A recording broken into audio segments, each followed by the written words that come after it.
তিলোত্তমা মামলায় হাইকোর্টে প্রশ্নের মুখে সিবিআই, গণধর্ষণ নাকি একজনই অপরাধ করেছে? হাইকোর্টে শুনানি শুরুতেই জানতে চাইল বিচারপতি তীর্থঙ্কর ঘোষ। আজ আরজিকর মামলার শুনানি ছিল, প্রত্যেকের নজর ছিল। আপনাদের জানিয়ে রাখি, এবার তিলোত্তমা কাণ্ডে হাইকোর্টে প্রশ্নের মুখে সিবিআই, গণধর্ষণ নাকি একজনই অপরাধ করেছে? হাইকোর্টে শুনানি শুরুতেই জানতে চাইল বিচারপতি তীর্থঙ্কর ঘোষ। আরো কি কি হলো একটু বিস্তারিত জানাবো আপনাদের। বিচারপতি আজ প্রশ্ন তুললেন, গণধর্ষণ না শুধু প্রমাণ নষ্ট? সিবিআই এখনো পর্যন্ত তদন্তে কি জানতে পেরেছে প্রশ্ন তোলা হলো। আরজিকর মামলায় সিবিআই কে কেস ডায়েরি আনারও নির্দেশ দিয়েছেন বিচারপতি। আপনাদের আরো একবার জানিয়ে রাখি, গণধর্ষণ না শুধু প্রমাণ নষ্ট? সিবিআই এখনো পর্যন্ত তদন্তে ঠিক কি জানতে পেরেছে? আরজিকর মামলায় সিবিআই কে এবার কেস ডায়েরি আনার নির্দেশ দিয়েছেন বিচারপতি। আরো জানিয়ে রাখি, এই মামলার তদন্ত কোন পর্যায়ে দাঁড়িয়ে এই মুহূর্তে তাও কিন্তু সিবিআই এর কাছে জানতে চায় আদালত। শুনানির শুরুতেই বিচারপতি সিবিআই এর কাছে জানতে চান, গণধর্ষণ নাকি ধর্ষণ? গণধর্ষণ হলে সন্দেহভাজন কারা?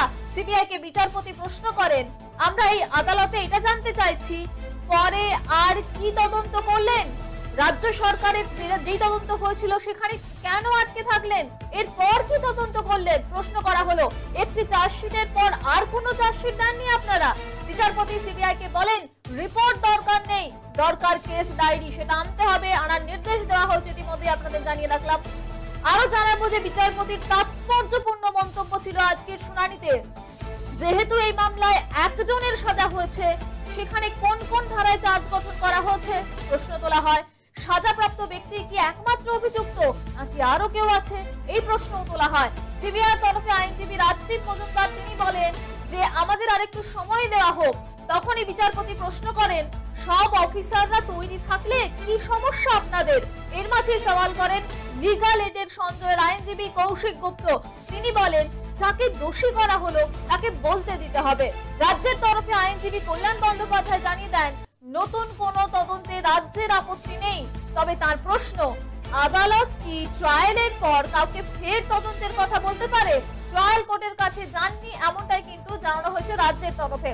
রাজ্যের আরো প্রশ্ন যে 1 বছর ধরে সিবিআই কি করছে সেটা মানুষ জানতে চায়। 15 দিনের মধ্যে শেষ করতে চাইলে আমাদের কোনো আপত্তি নেই। বিশেষ আদালত কি এর অনুমতি দিতে পারে? রাজ্যের প্রশ্ন, পরিবার হাইকোর্টে কেন এসেছে? বিশেষ আদালতে আবেদন জানাচ্ছে না কেন?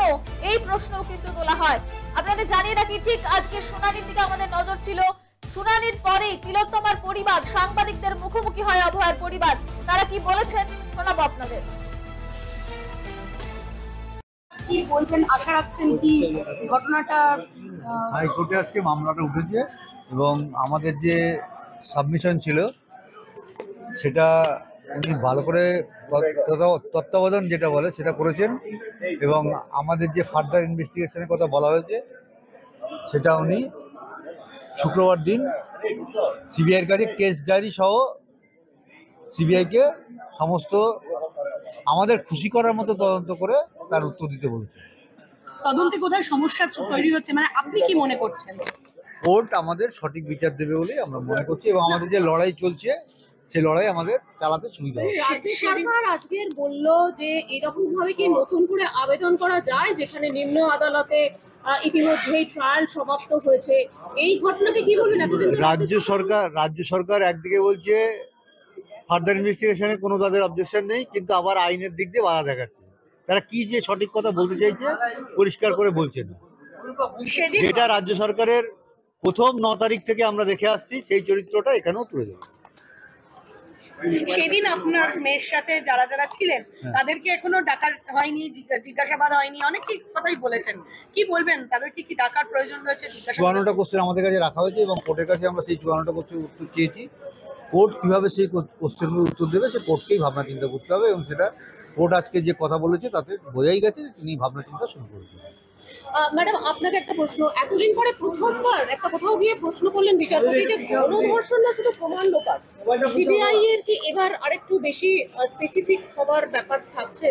তাদের তদন্তে এটা উঠে আসতে পারে মনে হচ্ছে কিছুটা আমরা বিচারের দিকে এগোচ্ছি।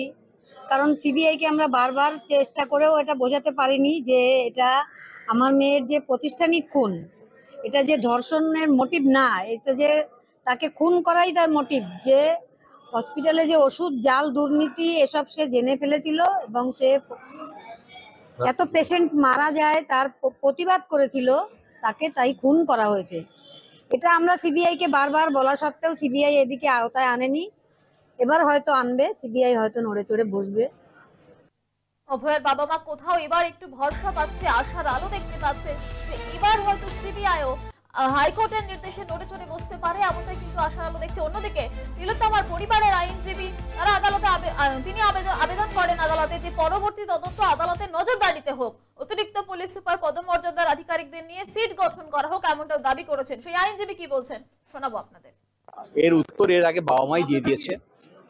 মূলত রাজ্য সরকার চাইছে না যে ইনভেস্টিগেশনটা হোক, আর সেই জন্যেই যখন তারা বলছে ফার্দার ইনভেস্টিগেশন হলে তাদের অসুবিধা নেই কিন্তু আইনি অসুবিধা আছে, তার দ্বারাই তারা বোঝাতে চাইছে যে ইনভেস্টিগেশন হোক তারা সেটা চায় না, এটা রীতি চাইছে, বিচার চাইছে না। আজকে কি বলে একটু সংক্ষেপে যদি বলেন।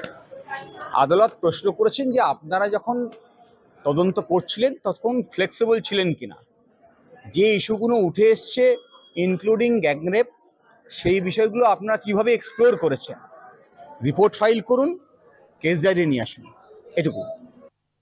অন্যদিকে আরজিকর মামলায় আমরা প্রথম থেকেই একদম পথে নামতে দেখেছিলাম যাদের চিকিৎসক ডক্টরস ফ্রন্ট, তারা কিন্তু আজও পথে, একাধিকবার তারা আজও কিন্তু বিক্ষোভ প্রতিবাদে সামিল হচ্ছেন আরজিকরের সঠিক তদন্তের দাবিতে। তারা কি বলছেন, চিকিৎসক কি বলছেন শোনাবো। সিবিআই এর ভূমিকা নিয়ে কি বলবেন, যে তারা আজকেরও বলছে সময় চাইছেন? আমরা আজকে কোর্টরুমে দেখলাম সিবিআই যিনি কাউন্সিলর তিনি চাইছিলেন এই ব্যাপারটাকে কত দেরি করা যায়।